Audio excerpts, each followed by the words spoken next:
The tension in the studio was palpable even before the cameras began to roll, as if some unseen spark hovered over the set. Kelly Clarkson, smiling with her trademark warmth, welcomed Jon Bon Jovi to the stage. The plan was simple: celebrate his new album, reflect on his career, and give daytime television audiences a lighthearted dose of rock legend charm. But from the moment Jon sat down, something felt slightly off balance. His posture was guarded, his tone blunt, while Kelly pressed her questions with a persistence that hinted at deeper undercurrents. At first, the exchange flowed smoothly. They traded laughs about touring, reminisced about loyal fans, and marveled at the timelessness of living on a prayer. Yet when Kelly brought up the subject of aging rock stars and whether Jon still had the same energy to perform night after night, the mood shifted. What she intended as playful struck Jon as condescending. He leaned forward, his eyes narrowing. "I'm not a nostalgia act, Kelly. I'm still doing this at the highest level, whether people want to admit it or not." The audience reacted with a mix of cheers and uneasy murmurs. Kelly laughed nervously, trying to ease the tension, but the atmosphere had already cracked. She pressed on, referencing critics who said Jon's voice had lost some of its fire and that maybe he should transition into mentoring younger artists instead of carrying the weight of arena tours. "Some say your voice isn't the same," Kelly said with a smile that didn't quite land. "That maybe it's time to lean into being a legend rather than proving yourself on every stage. What do you say to that?" Jon's jaw tightened, his voice sharpened. "I didn't come here to be told I'm past my prime. I came here to talk about music that still matters. I've worked 40 years in this business. I'm not going to be written off in 10 seconds by people who don't even play an instrument." The audience gasped. Kelly's smile faltered for the first time. She quickly tried to soften the blow, insisting she meant the question with respect, but Jon cut her off. "Respect isn't questioning whether I should still be on stage," he said, his tone heavy with defiance. Kelly shifted gears, steering toward legacy. She mentioned Bruce Springsteen, pointing out how he had gracefully transitioned into being celebrated more for his history than for new work. "Isn't that something you see for yourself too, Jon? Being honored as the legend you don't have to prove anything anymore." Jon's face flushed, his voice rising. "I'm not Bruce. I don't need to be anyone's safe legend. I'm still out there proving it every night because I want Bon Jovi to live, not to become a museum piece." The audience clapped uneasily. They could sense this wasn't playful banter anymore. This was an argument unraveling live. Jon leaned back, frustrated, while Kelly pressed her lips together, her light tone gone. In the control room, producers whispered frantically, debating whether to cut to commercial. But Kelly leaned into the conflict, perhaps sensing it would make unforgettable television. "Jon," she said carefully, "I respect everything you've done. But you have to admit, the industry changes, fans evolve.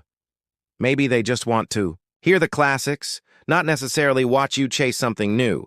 That was the breaking point. Jon sat up straight, yanked the microphone pack off his jacket, and shook his head. "If that's all you think I am, then why am I even here?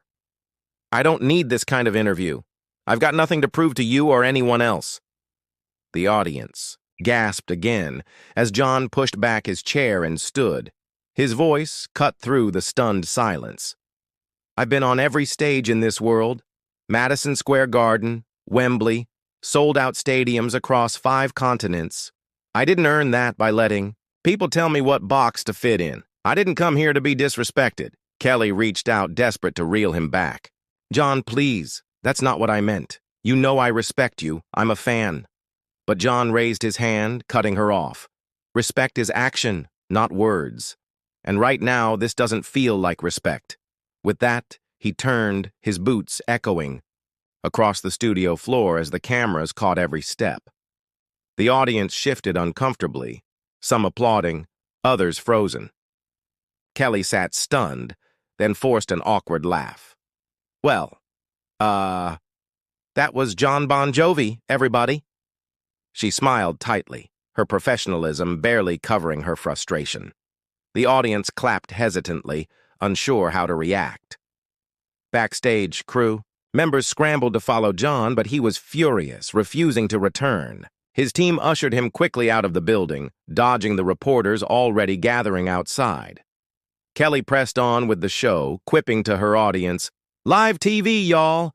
You never know what's going to happen." She earned a nervous laugh, but she knew the clash would dominate headlines before the day was over. Within minutes, social media erupted. Clips of Jon ripping off his mic and storming off the set spread across Twitter, TikTok, and Instagram. Fans divided sharply. Some applauded him for refusing to be diminished, while others criticized him for being thin-skinned. Hashtags like Jon Bon Jovi storms off and Kelly vs. Jon trended worldwide. Entertainment sites churned out headlines.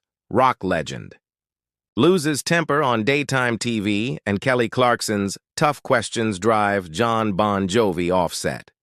By evening, major networks had made it the top story. Morning shows replayed the footage frame by frame, pundits debating whether Kelly had crossed a line or Jon had overreacted.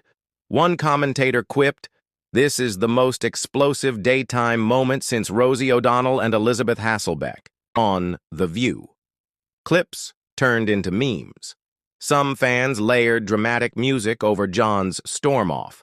Others posted tributes hailing him as the last rock star who refused to take disrespect.